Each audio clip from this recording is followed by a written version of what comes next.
मंदिर मस्जिद विवाद पर हिंदू पक्ष को लगा झटका। अब कोई मंदिर मस्जिद का केस दर्ज नहीं होगा। सीजेआई संजीव खन्ना का बड़ा फैसला।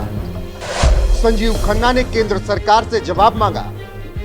4 हफ्ते में मंदिर मस्जिद विवाद पर जवाब दाखिल करेंगे।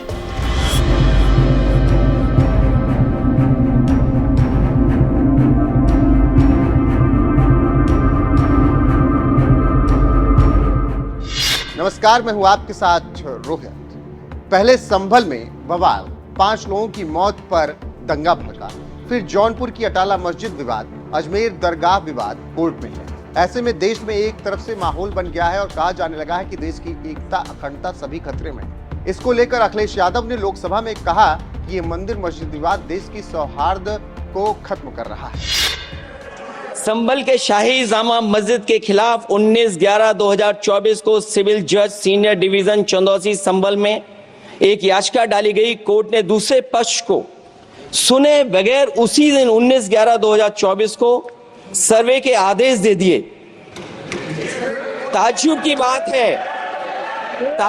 बात है संभल के जिलाधिकारी संभल और पुलिस अधीक्षक संभल आदेश को पढ़े बगैर 2 घंटे के बाद सर्वे के लिए पुलिस बल के साथ शाही जामा मस्जिद पहुंच गए। जामा मस्जिद की कमेटी, जनप्रतिनिधि, उलेमा इकराम, सभी अधिवक्ताओं ने सहयोग दिया। जिलाधिकारी संभल और पुलिस अधीक्षक संभल ने 2.5 घंटे सर्वे के बाद कहा सब सर्वे पूरा हो चुका है और अब रिपोर्ट कोर्ट को भेज दी जाएगी। लेकिन दिनांक 22/11/2024 फ्राइडे को जुमे की नमाज के लिए लोग नमाज अदा करने के लिए जामा मस्जिद पहुंचे, लेकिन पुलिस प्रशासन ने बैरिकेड लगा दिया ताकि लोग नमाज न पढ़ सकें। फिर क्या था, हर तरफ मंदिर मस्जिद को लेकर बहस छिड़ गई। फिर कुछ लोग सुप्रीम कोर्ट की शरण में गए। इस पर 12 तारीख को सुनवाई हुई। अब वर्शिप एक्ट की सुनवाई करते हुए 3 जजों की खंडपीठ ने ऐसी टिप्पणी की जिससे बीजेपी के सारे मंसूबों पर पानी फिर गया। वर्शिप एक्ट की सुनवाई करते हुए chief justice of India Sanjeev Khanna ने टिप्पणी की और कहा इस मामले की विस्तृत सुनवाई नहीं होगी क्योंकि यह अभी लंबित है। उन्होंने ये भी स्पष्ट किया कि इस मामले से संबंधित कोई नया सूट दाखिल नहीं होगा। सीजेआई ने कहा कि कई सवाल उठाए गए हैं जिस पर अदालत सुनवाई करेगी। सीजेआई ने आगे कहा कि हम एक बात स्पष्ट करना चाहते हैं कि अगली सुनवाई तक कोई नई याचिका दायर नहीं हो सकती। अदालत ने सभी पक्षकारों से कहा कि वो अपने तर्क पूरी तरह तैयार रखें ताकि मामले को तेजी से निपटाया जा सके।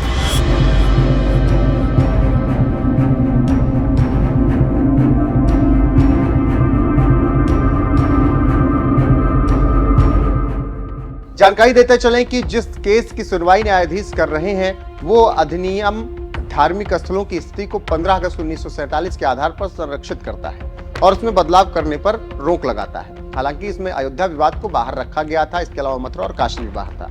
सुप्रीम कोर्ट ने इसी से जुड़े अब मामले सुने हैं और फैसले का हवाला भी देते हुए कहा है कि कई मुद्दे उठाए गए जिसकी विस्तृत जांच की जाएगी। वर्शिप एक्ट को चैलेंज करने वाले याचिकाकर्ता के वकील राजू रामचंद्रन ने कहा कि अलग अलग अदालतों में कुल 10 सूट दाखिल हुए हैं और इनमें आगे की सुनवाई पर रोक लगाई जानी चाहिए। लेकिन केंद्र सरकार के वकील तुषार मेहता ने कहा कि कोई भी प्राइवेट पार्टी सूट पर रोक लगाने की मांग कैसे कर सकती है। इसके साथ ही साथ मुस्लिम पक्ष के वकील ने बताया कि देश भर में 10 स्थानों पर 18 सूट दाखिल किए गए हैं। उन्होंने अनुरोध किया कि जब तक प्लेसेस ऑफ वर्शिप एक्ट पर सुप्रीम कोर्ट का फैसला नहीं आता, सभी मामलों की सुनवाई पर रोक लगाई जाए। सारी दलीलें सुनने के बाद आखिरकार सीजेआई संजीव खन्ना ने आगे से किसी मंदिर मस्जिद केस को लेने और आदेश देने से देश की सभी अदालतों को मना कर दिया है।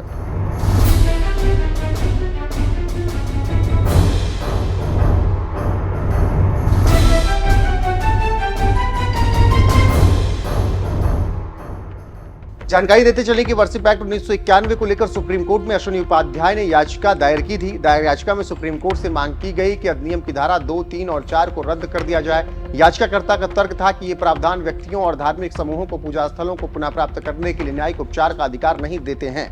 इसके साथ ही साथ पूर्व राज्यसभा सांसद सुब्रमण्यम स्वामी ने अदालत से कुछ प्रावधानों को लेकर कोर्ट से आग्रह किया कि रीड डाउन कर दिया जाए। इससे हिंदुओं को वाराणसी में ज्ञानवापी मस्जिद और मथुरा में शाही ईदगाह मस्जिद जैसे विवादित स्थलों पर दावा करने की अनुमति मिल जाएगी। यहाँ पर आपको हम बताते चलें कि आखिर क्या होता है रीड डाउन। रीड डाउन का मतलब होता है कानून के कुछ हिस्सों को कम प्रभावी बनाना या उनकी व्याख्या बदलना। हालांकि उपाध्याय ने इस दृष्टिकोण का विरोध करते हुए कहा कि कानून असंवैधानिक है और रीड डाउन करने का कोई सवाल ही नहीं उठता। अब देखना होगा कि आगे क्या कुछ होता है और केंद्र सरकार क्या कुछ जवाब दाखिल करती है और क्या 3 सदस्यीय पैनल फैसला देता है। फिलहाल जिस तरीके से सुप्रीम कोर्ट ने वर्शिप एक्ट 1991 लेकर ये बड़ा फैसला दिया है, उस पर आपकी राय क्या है, कमेंट में जरूर बताइएगा।